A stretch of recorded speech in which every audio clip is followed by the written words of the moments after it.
Yo, what's going on, YouTube? It's DLloyd. So it is official. The Los Angeles Lakers have fired Darvin Ham as head coach, and they expect to get into the head coaching search relatively soon. And we have a list of potential head coaching candidates. But first and foremost, we have to talk about Darvin Ham. Did he deserve to be let go? Darvin Ham, during his tenure as the Lakers coach, went 90-74. So he did have a winning record. He did take this team to the Western Conference Finals just last season. He did win an in-season tournament this year, winning the NBA Cup. I'm still trying to get used to calling it the NBA Cup, but winning the NBA Cup.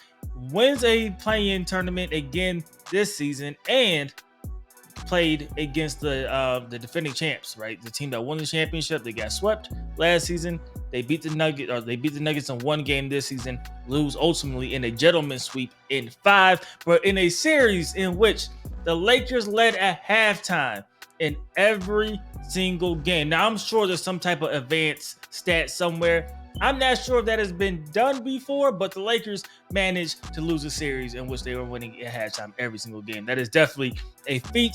We already know about the 20-point comeback that the Nuggets had. We know about the lack of timeouts at the end of Game 5 because of the injury to AD using the challenge. And we know a couple games before that when he didn't use any of the challenges, didn't challenge a blatant call, in my opinion. And he ended the game with 2 timeouts left. And we also know just the history this season of Darvin Ham in general, not calling timeouts while other teams are on pretty significant scoring runs. So I think that in combination with the lineups that we've seen, and to me, that has been my biggest complaint with Darvin Ham, has been the lineups that he has thrown out there every single time. We've seen Cam Reddish being inserted into the starting lineup for some time, which didn't really make sense to me. We already know the whole Taurean Prince situation over Rui.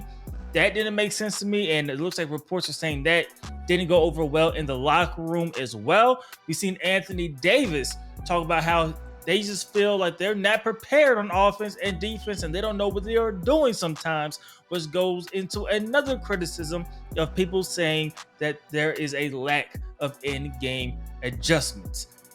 All of that just makes it where I believe fans really just don't feel confident in him being the head coach, which means you really only have one option left, and that is honestly to let him go, just because of you cannot continue to allow him to be the coach and hope that you have the fans,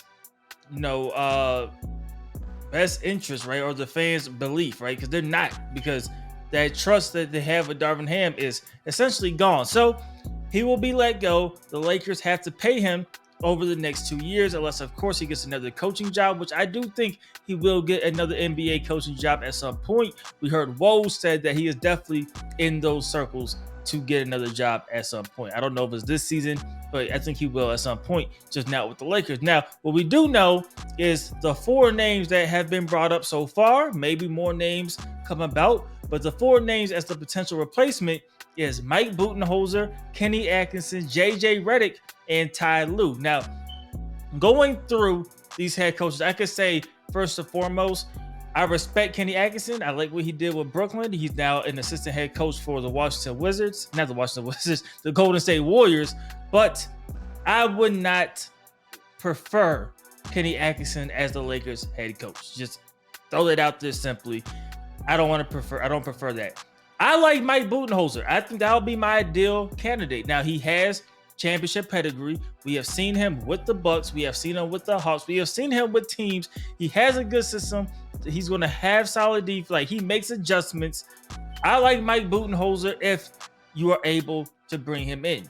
Does he want the role? Because this list does not say how much interest the candidates have. I will hope so. And if that is true, I would love to have Mike Budenholzer as the next coach of the Lakers. But JJ Redick, another name, and this one is funny because the jokes are going to fly. Of course, JJ Redick, former NBA player, has a podcast with LeBron James where they're drawing up pretty solid plays. They talk about X's and O's of the NBA. Solid podcast, by the way. He is a first-time head coach. Never has been a head coach on an NBA level. That worries me. a little bit for a team like this. Now, we have seen it work. We've seen Ty Lue come in as the head coach and get the job done, right? So it has happened, but we've also seen Steve Nash where it kind of goes the other direction, right? I think JJ Redick is a great basketball mind. I'm not saying he won't be a good NBA coach. If you just have Mike Budenholzer, who is proven to me, that will be my preference. But of course, the positives is it looks like he has a good relationship with LeBron James, and maybe he will prefer that if Ty Lue does not become available. Maybe he is the next great coach. I don't want to rule him out, but of course, he will just be my number 2 option, or potentially 3. But JJ Redick does have that podcast with LeBron. And I seen the tweet that was funny. They said the next episode is going to be recorded in the locker room when he becomes the head coach. I did think that was quite funny. And then, of course, the last name is Ty Lue. We will see what happens with the Clippers if they decide to let him go. People are expecting that could be a possibility if they lose and they get bounced out of the first round, which as of now, it looks like that could be the case. We will see how the games go, of course. But if Ty Lue does become available, can the Lakers pass on him twice? Remember, the Lakers passed on him 4 years ago. Will they do it again? I don't know. That is going to be a tough sell because LeBron James has that chemistry. He has that relationship with Ty Lue. I think he still wants him, even though I'm sure he doesn't mind JJ Redick as well.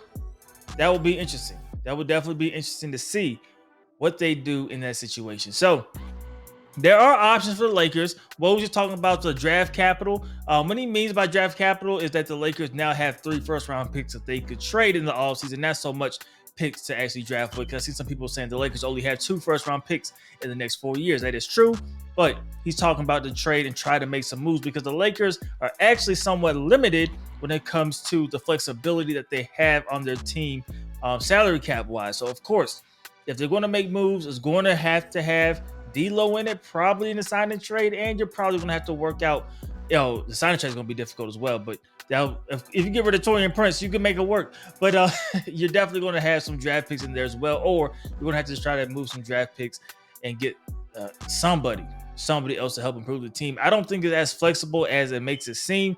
You guys have seen me time and time again kind of break down the salary situation. It is a tough one for the Lakers. They are not Philly that just has money, or Orlando that just has money. It will be a little tough there. So you guys let me know. Did Darvin Ham deserve to be let go? And out of those 4 candidates, Mike Budenholzer, Kenny Atkinson, JJ Redick, or Ty Lue, who is your preference out of those coaches? Let me know how you guys feel about that in the comment section below. As usual, hope you guys did enjoy the video. If you did, please do me a favor. Go ahead and leave this video a like. It helps me out a lot. And subscribe if you haven't already. It's DLloyd. I'm see you next time. Peace.